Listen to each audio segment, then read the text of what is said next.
casa comunal, a una escuela, para apoyar a los niños en temas de refuerzo escolar. Otra persona puede asistir a un grupo de adultos mayores a ayudarles con las múltiples necesidades que tienen. Aquí en la universidad tenemos un programa grande, el programa de adulto mayor, donde se sirve a cientos de personas, adultas mayores, con la participación, asimismo, de un centenar de estudiantes de diferentes carreras eh, que están inmersas en este proyecto. Con una pequeña diferencia. Vamos a ver, el hecho de que sean estudiantes y que tengan que cumplir unas horas hace que ese trabajo de nuestros estudiantes no sea voluntario, ¿no es cierto? Ok. Pero un joven perfectamente podría asistir a un asilo de ancianos y dar su tiempo. Tenemos muchos casos en que los adultos mayores también quieren ser parte activa y productiva y positiva de la sociedad. Entonces, por ejemplo, eh, eh, se postulan para ser voluntarios como guías turísticos de un museo, de diferentes atracciones de una comunidad. Y algo que está muy, que ha tomado mucha importancia en los últimos tiempos, entregar nuestro tiempo para ser voluntarios en albergues de animalitos. Bien, características. Por supuesto, esto no es obligado, esto es porque uno, por su propia voluntad, por su propia decisión, ha optado por entregar su tiempo a una de esas causas, ¿no es cierto? Siempre va a haber una agencia, una entidad, que es la que está organizando todo esto. La casa comunal, el asilo de ancianos, un museo, un albergue, ¿no es cierto? Una fundación que apoya ese tipo de actividades. Entonces, ¿qué es lo que ocurre? La persona que decide participar se inscribe en alguno de los programas que tiene esa organización. Continuemos, por favor. Pregunta clara. ¿Y esto? ¿Por qué estamos hablando de todo esto?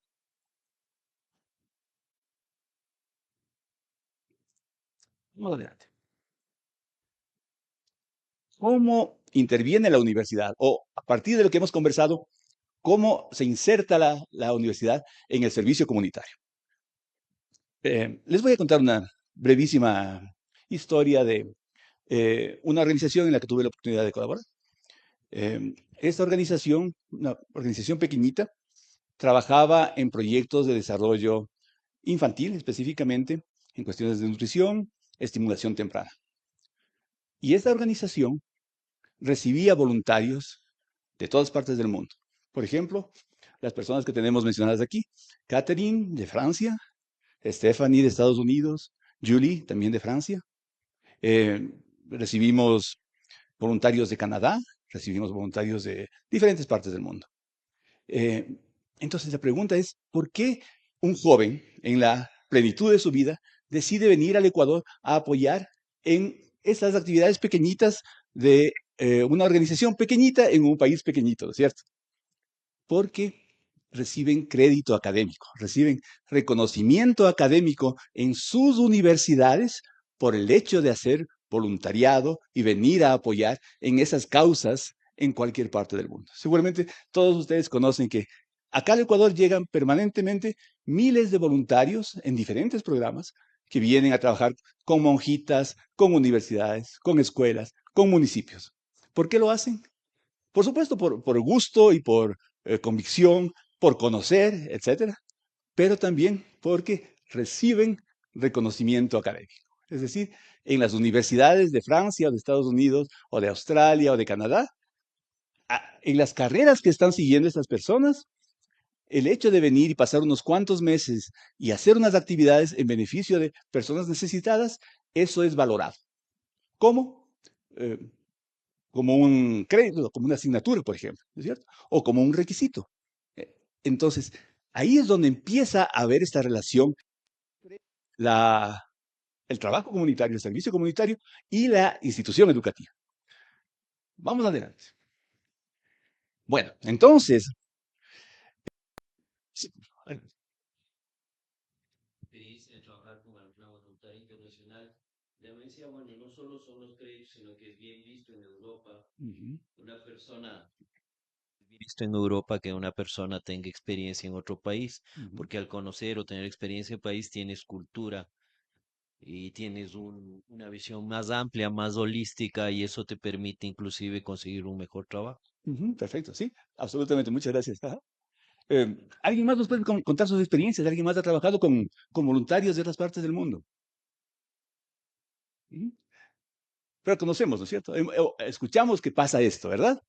Bien, hay personas que vienen acá y se ganan la vida, mientras hacen este trabajo comunitario, se ganan la vida enseñando idiomas o siendo guías turísticos o participando en alguna, por ejemplo, participando en el sector turístico. Hace algunos años conocimos a una pareja de argentinos que estaba trabajando en un hotel en Mompiche. Entonces, estas personas venían acá a dar su trabajo gratuitamente. ¿Qué, eh, ¿Por qué lo hacían? ¿No es cierto? Personas que querían conocer el mundo, básicamente. Entonces, había un detallito adicional, ¿no es cierto? Que si bien no recibían un sueldo, pero reciben una compensación. Por ejemplo, el alojamiento gratis o la comida gratis, ¿no es cierto? Entonces, hay muchísimas formas en que la organización anfitriona puede recibir y puede compensar ese trabajo que hacen los voluntarios. Es sumamente importante que a los voluntarios se les trate bien, que eh, se les entienda quiénes son, se les brinde las facilidades necesarias, se cuide de su seguridad porque es un enriquecimiento para todos. Bien, entonces vamos a entrar un poquito ya en la parte académica, es decir, cómo la universidad se conecta con el resto de la sociedad a través del servicio comunitario. Digamos que esa es nuestra sociedad, ¿no es cierto? Un grupo amplio de personas individuales, organizaciones, con múltiples problemas, intereses, necesidades, oportunidades, visiones, ilusiones. Bien, eh, en toda sociedad siempre hay alguien que esté tratando de hacer cosas, ¿no es cierto? Desde un microemprendedor hasta fundaciones o agencias de gobierno. ¿Cómo interviene la universidad? Pasemos. La universidad puede tomar la decisión una decisión consciente eh, de conectarse con todas esas necesidades, de esos problemas, desde el punto de vista académico, porque somos una entidad académica. Ese es nuestro fuerte, ¿verdad? Nosotros tenemos el conocimiento, cierto conocimiento, eh, y estamos formando a jóvenes para que luego se inserten en esa sociedad. Entonces, desde esa perspectiva, la universidad trata de establecer conexiones con diferentes actores de la sociedad. A esos actores, por lo general, les llamamos contrapartes, es decir, organizaciones que hacen algo, ¿verdad? Pueden ser agencias de gobierno, un municipio, la agencia de tránsito, una fundación que cuida de los animalitos, una escuela. En general, nuestras contrapartes son organizaciones. También podríamos trabajar directamente con beneficiarios. Por ejemplo, en el caso del programa del adulto mayor, estamos trabajando directamente, o sea, simplemente los adultos mayores vienen acá y nuestros estudiantes trabajan con ellos. Es decir, existen varias formas en las que la universidad puede conectarse con los diferentes sectores de la sociedad. Pero en general vamos a tratar de comunicarnos con contrapartes. Esas contrapartes tienen una misión. Esa misión ya sea un hospital, por ejemplo. ¿Cuál es la misión? Recuperar la salud de las personas que han sufrido algún problema de salud, ¿verdad? Nosotros no vamos a reemplazarle al hospital, pero podemos colaborar, podemos trabajar con el hospital desde nuestra fortaleza académica. No vamos a reemplazar a las escuelas, no vamos a reemplazar al departamento de parques y jardines, pero podemos trabajar con ellos. Entonces, la idea es encontrar esos puntos en los cuales la universidad y las contrapartes tienen algo en común.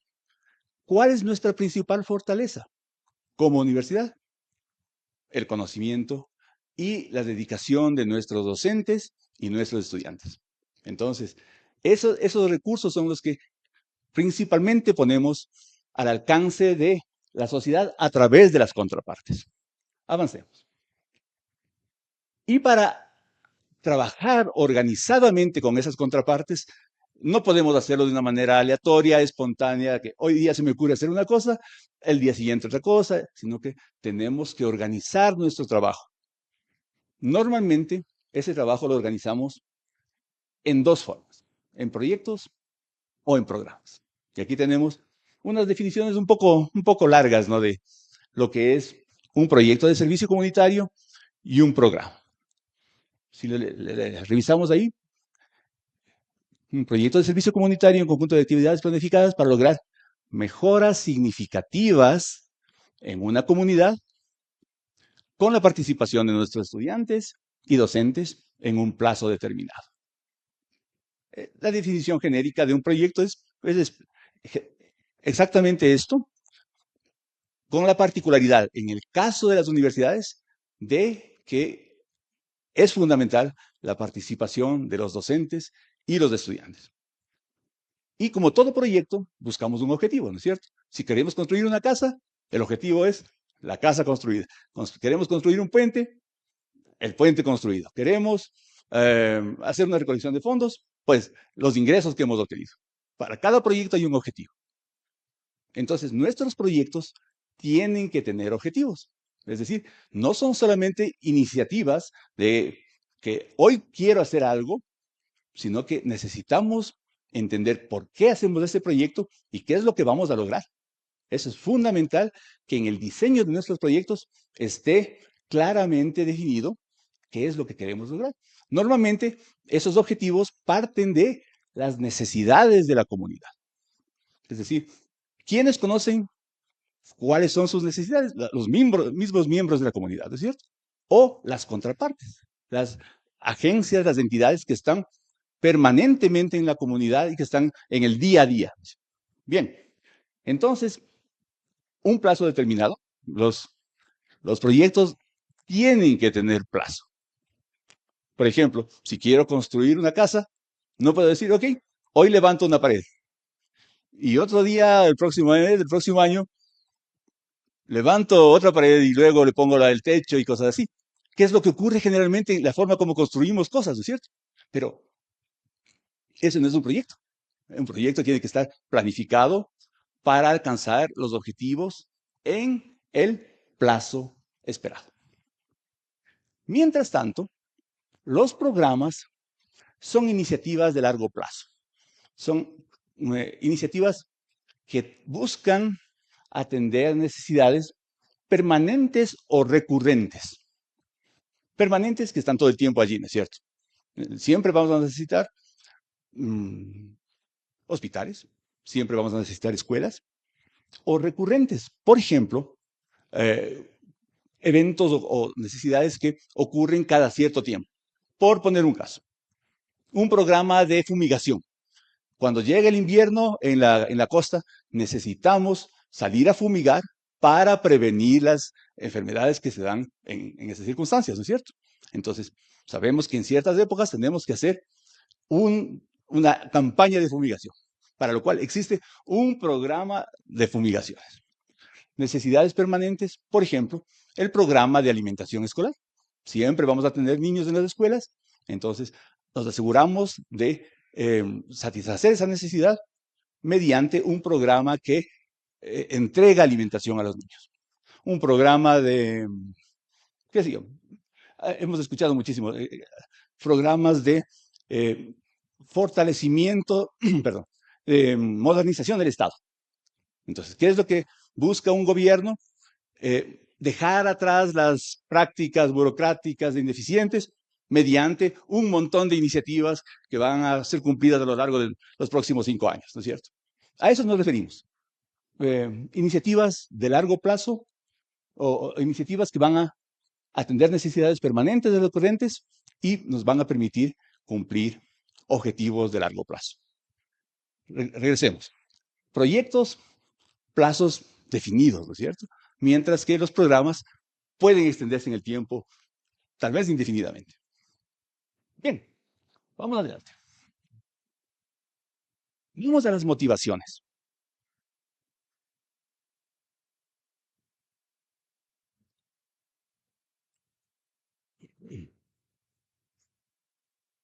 Todas las personas que realizaron el módulo 2 van a estar muy familiarizadas con esto, ¿no es cierto?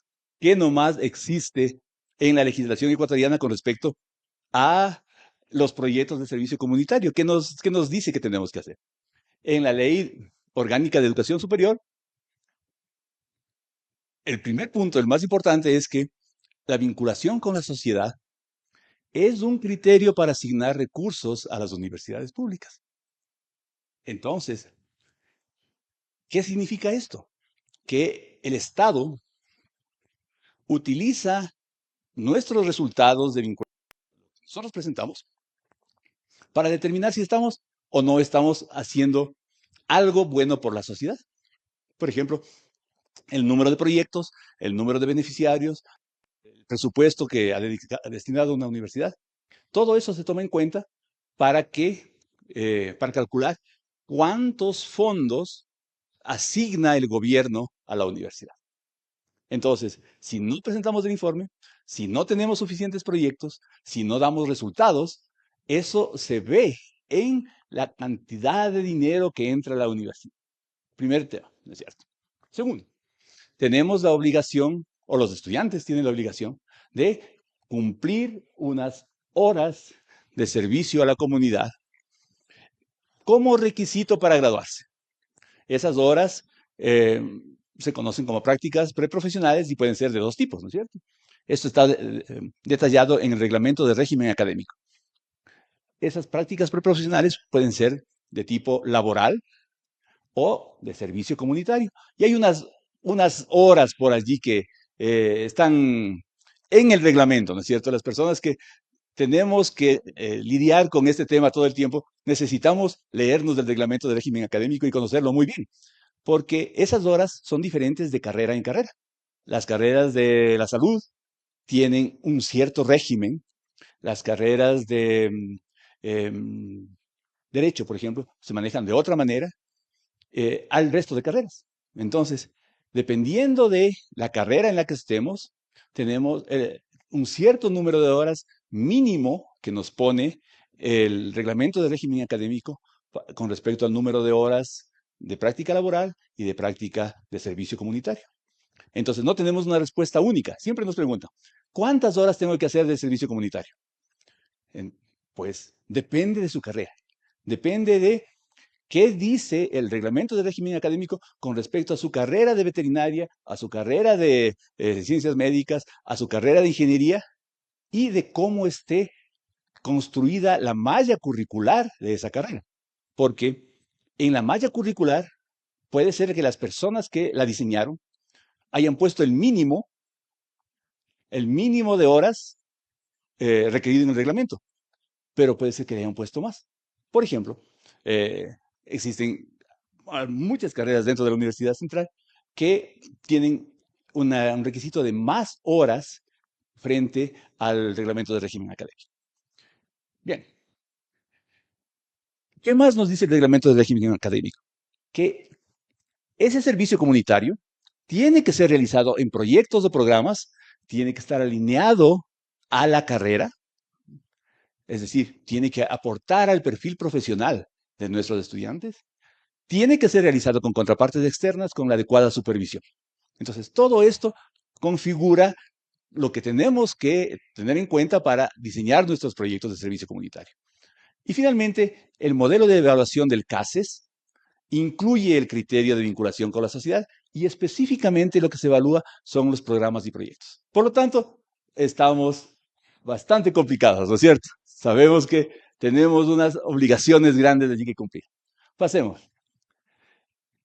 Y por otro lado, más arriba de la LOES y del Reglamento de Régimen Académico, la Constitución del Ecuador exige ciertas características, ciertos, eh, eh, ciertos puntos que deben cumplir las entidades públicas. Específicamente, que cuando hacemos proyectos o programas, en una entidad pública, como por ejemplo la Universidad Central, tenemos que cumplir estos requisitos. Nuestros programas y proyectos tienen que estar alineados al Plan Nacional de Desarrollo, tienen que tener objetivos, metas y planes que permitan su evaluación y tienen que justificar el recurso de los recursos públicos. Por eso es que los compañeros de la Dirección de Planificación nos molestan todo el tiempo, ¿no es cierto? Mandaron un oficio diciendo, sírvase presentar los informes de avance de todos sus proyectos de investigación, vinculación y ejecución presupuestaria.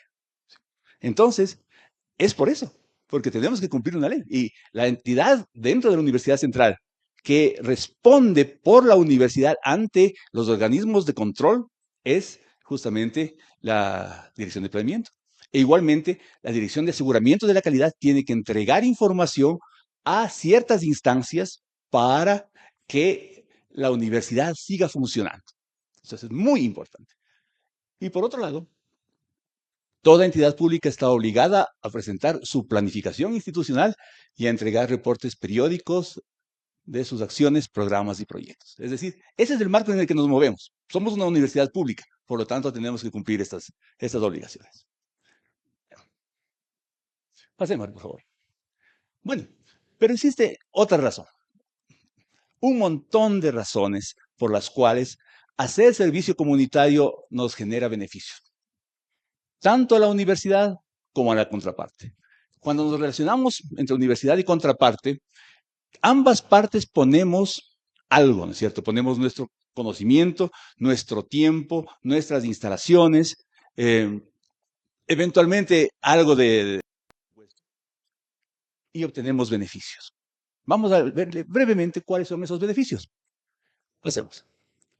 Para las contrapartes, pues, solución a problemas, ¿no es cierto? Muchas contrapartes están cortas de mano de obra, cortas de alguien que les dé una manito, ¿no? En los albergues de animalitos están desesperados por gente que venga y nos dé una mano, o que nos dé ideas o que nos dé soluciones. En todas partes, la contraparte está eh, agradecida de que podamos aportar con el tiempo de nuestros estudiantes y nuestros docentes.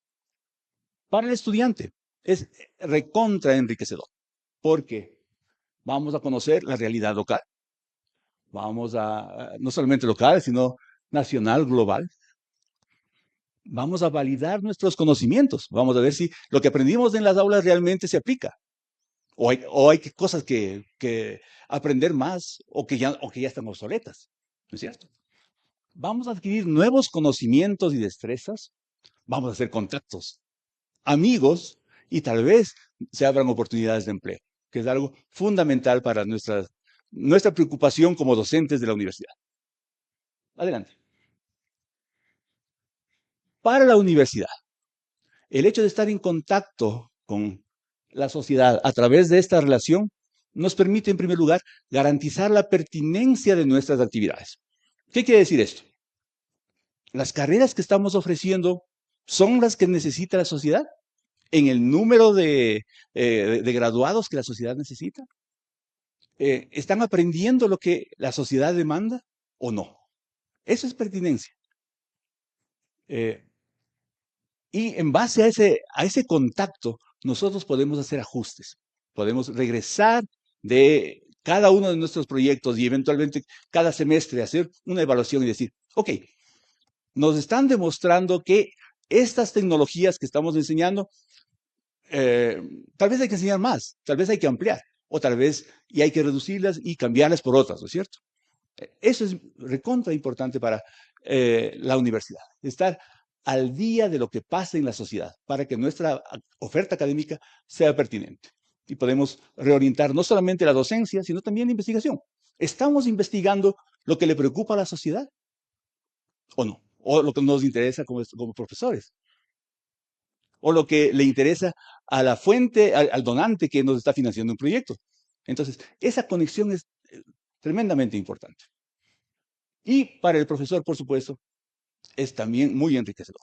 El hecho de estar allá afuera y estar en contacto con agricultores o con empresarios o con docentes y con médicos, etcétera, nos abre los ojos y nos enriquece. desarrollamos destrezas, hacemos contactos, a veces aparecen nuevos proyectos, nuevas ideas, ¿no es cierto? Podemos hacer proyectos de investigación, podemos tener nuevas iniciativas.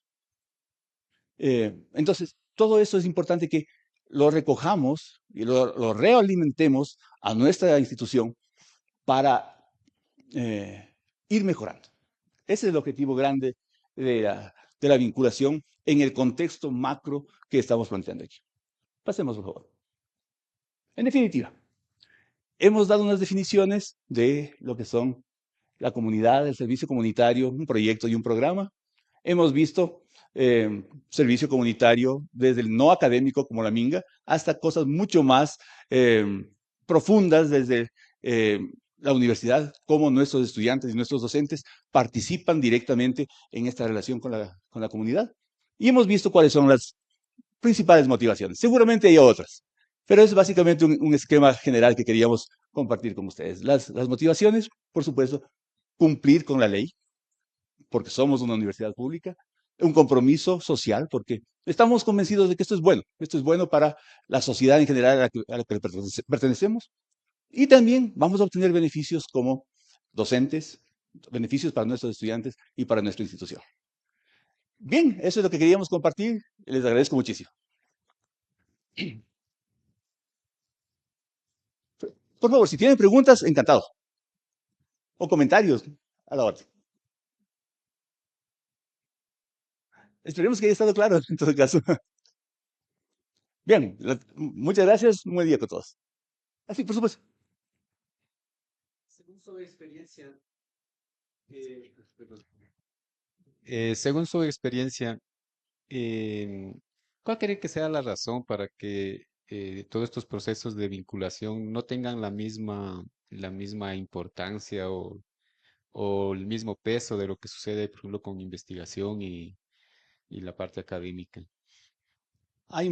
Muchas gracias. Una muy interesante y muy profunda pregunta. Hace algunas semanas tuvimos la oportunidad de hacer una autoevaluación, creo que muchos de ustedes estuvieron en ese evento, ¿no? De la cual salió muchísimas cosas y en los próximos días vamos a primero hay que difundir lo que pasó allá para retroalimentación de todos ustedes. ¿Cuáles fueron las principales conclusiones, no es cierto? Tenemos una costumbre de que la vinculación no ha recibido la importancia o el prestigio que tienen las otras ramas, otras funciones de la universidad.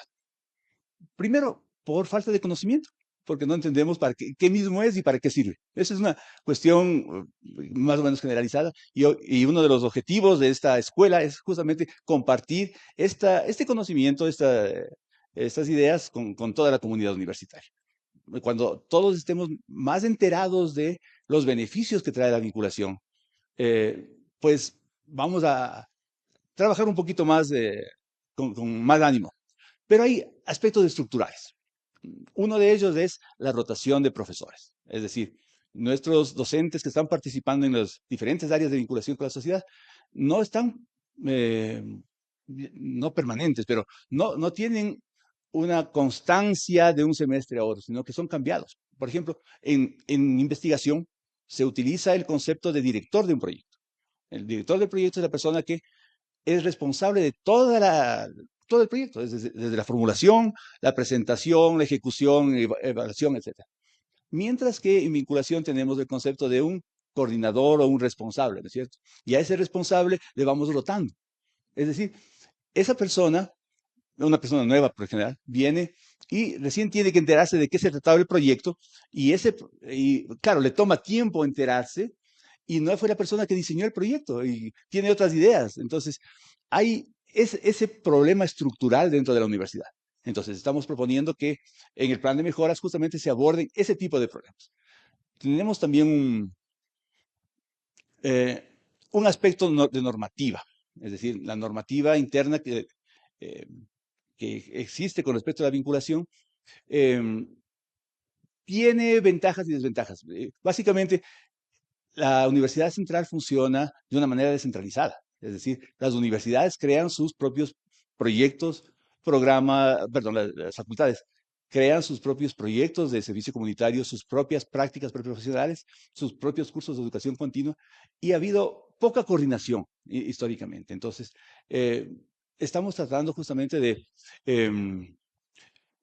encontrar las mejores prácticas de unas facultades y otras para que aquello que sea lo más óptimo se pueda compartir con las diferentes facultades. Y seguramente necesitamos tener una normativa uniforme para toda la universidad a la cual podamos regirnos con tranquilidad. Creo que eso sería básicamente.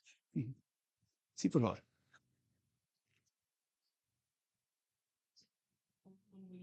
Gracias. Yo quería, usted indicó que un proyecto y un programa, su diferencia fundamental es que el uno prácticamente sería a corto plazo y el otro a largo plazo. Quería saber, bueno, y también tengo entendido de que los programas está compuesto por algunas facultades, o sea, es ya prácticamente el trabajo conjunto de algunas facultades. ¿Es así eso aquí en la universidad? ¿Ya está funcionando así? Sí, ok, perfectamente. Nuestra compañera Emma Gutiérrez va a hablar en detalle sobre el tema de programas.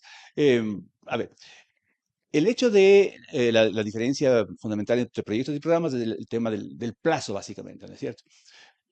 Los programas pueden estar constituidos por múltiples proyectos, es decir, dentro de un programa pueden existir varios proyectos de diferentes carreras que contribuyen, que tributan al objetivo general del programa. Entonces, eso ha existido en la universidad y va a seguir existiendo. Se han conformado 9 programas nuevos que están arrancando y justamente Emma les va a contar con más detalle de en qué momento se encuentran. Sí, por favor. Muchísimo que... Buenos días con todos. Me gustó mucho que usted comentó acerca de, más allá de todo lo que hemos visto siempre en vinculación, habló usted de la importancia de hacer contactos, por ejemplo. Yo creo que los estudiantes, estudiantes y docentes que no han trabajado en vinculación, en algunas de los componentes de vinculación, tal vez no han entendido que se convierte en una oportunidad el estar en proyectos comunitarios, en cualquier tipo de la vinculación. Porque nosotros, y somos de la carrera de turismo, entonces una carrera que está siempre en zonas agrestes, por lógica, puede estar en Galápagos, estamos en la Amazonía siempre, y obviamente no estamos en las ciudades, estamos en las áreas protegidas, muy adentro.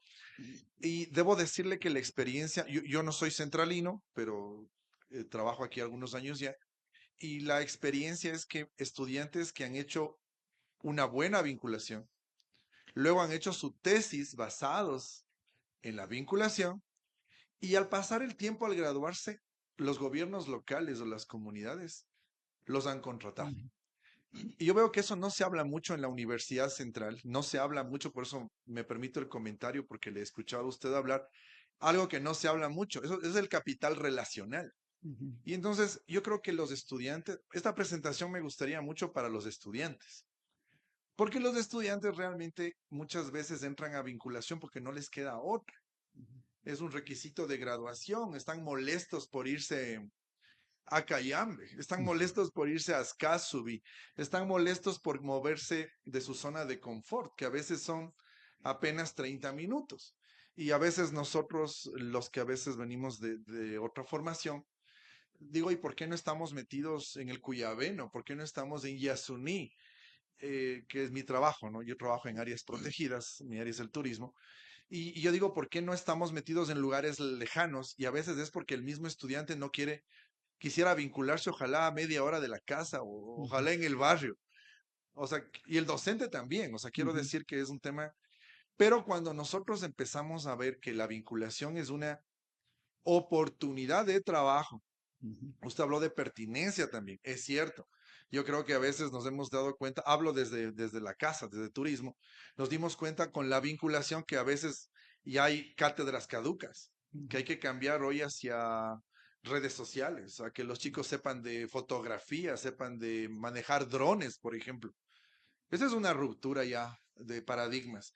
Y la vinculación, yo creo que no se la ha tratado así desde el estudiante. Entonces, el entrar al estudiante y decirle, tienes que hacer esto porque si no, no te gradúas, podría cambiar para un discurso de decir, oye, esta es una oportunidad para que conozcas líderes quichuas, guaraníes, shuar, conocer gobiernos locales, conocer empresas, y a lo mejor cuando termines, ellos pueden ser las personas que te den la oportunidad. Y en turismo, perdón que hable de turismo, sino que pertenezco, esa es mi área, sí se abre la oportunidad, porque ¿qué buscan los gobiernos locales?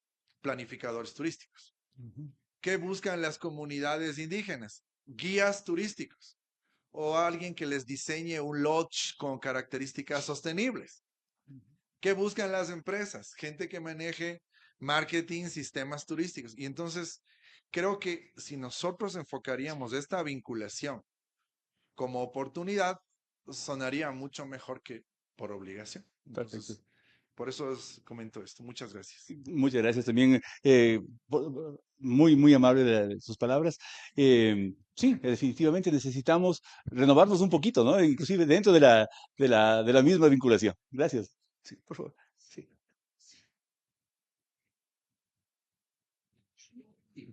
Hola, buenas tardes. Soy Tamara Focalova de la Facultad de Ciencias Químicas. Y yo quisiera comentar otra problemática que he encontrado, y no sé, ustedes como son nuevos directivos nos podrían de alguna manera ayudar a solucionar, porque yo normalmente desarrollo todos los proyectos multidisciplinarios porque creo que enriquece muchísimo, pero me he encontrado que incluir en los proyectos de mi facultad los docentes de otra facultad siempre ha hecho que porque luego dicen, salió de esta facultad, nosotros cómo podemos designar el horario al docente de otra facultad. Y si nos podrían de alguna manera ayudar con esto, porque siempre luego proyecto se queda a medio camino sin otro docente porque no le asignaron horas por ser de otra facultad y proyecto de la otra. Muchas gracias. Gracias por la pregunta. Realmente, cuando hablamos de vinculación, también hay todo este aspecto personal, ¿no es cierto? Es decir, uno tiende a llevarse bien y a trabajar bien con las personas, pues, que son afines. ¿Qué es lo que se está haciendo en este momento? Por ejemplo, justamente generando sinergias entre diferentes facultades a través de los programas. Emma les va a contar un poquito más al respecto. Es decir, que se conozcan profesores de diferentes facultades para trabajar conjuntamente alrededor de una temática común. Entonces, ujú.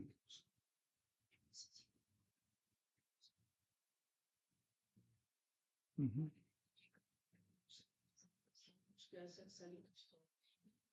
Ujú. Sí, entonces justamente es cuestión de ir construyendo esas relaciones, ¿no? A veces uno tiene cierta diferencia con un colega, pero encuentra otro colega con el cual se puede llevar bien. Y en todo caso, existen formas de trabajar juntos todos, ¿no es cierto? Entonces, la invitación es justamente a tratar de formar equipos y vamos adelante. Creo que tenemos bastante que conversar todavía el día de hoy. Bien, muchísimas gracias nuevamente. Disculpen un poquito la trabada porque los brackets estorban un poco. Sí, gracias.